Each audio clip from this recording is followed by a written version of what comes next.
মূলত রক্তের মধ্যে 3 ধরনের কোষ থাকে। 3 নম্বর যে কোষের ধরন সেটাকে আমরা বলে থাকি শ্বেত রক্তকণিকা।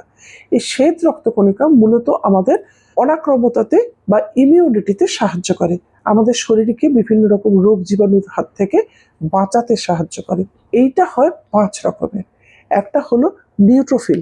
এরা কি করে, ব্যাকটেরিয়া ভাইরাস এইসব আমাদের মধ্যে ঢুকলে না চট করে এদেরকে গিলে খেয়ে নিতে পারে।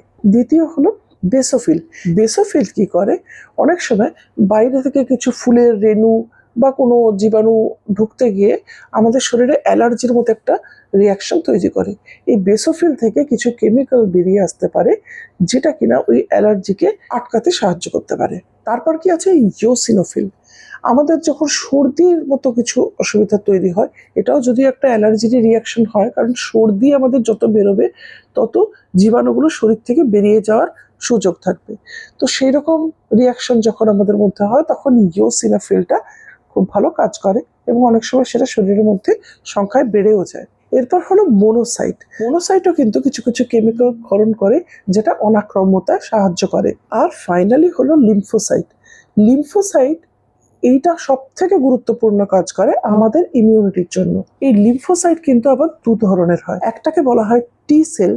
এই সেলগুলো থেকে এমন কিছু জিনিস তৈরি হয় যেটা অন্যান্য সমস্ত যে শ্বেত রক্তকণিকা আছে তাদেরকে কিন্তু অ্যাক্টিভেট করতে সাহায্য করে।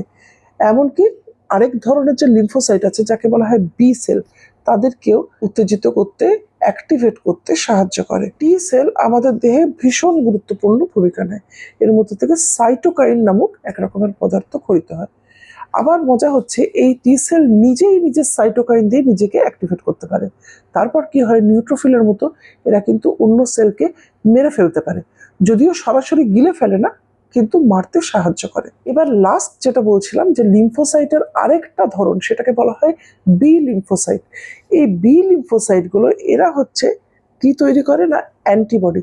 অ্যান্টিবডি কথাটা আমরা কম বেশি সকলেই জানি। এই অ্যান্টিবডি আমাদের দেহে প্রায় সমস্ত রকম রোগ জীবাণুকেই কোনো না কোনোভাবে ধ্বংস করে ফেলতে চেষ্টা করে।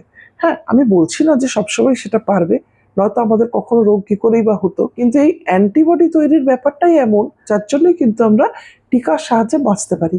আমার আগের একটা ভিডিও আছে যেখানে টিকা কিভাবে কাজ করে সেটা আমি বুঝিয়ে বলেছি, তো সেই ভিডিওটা আপনারা দেখে নেবেন।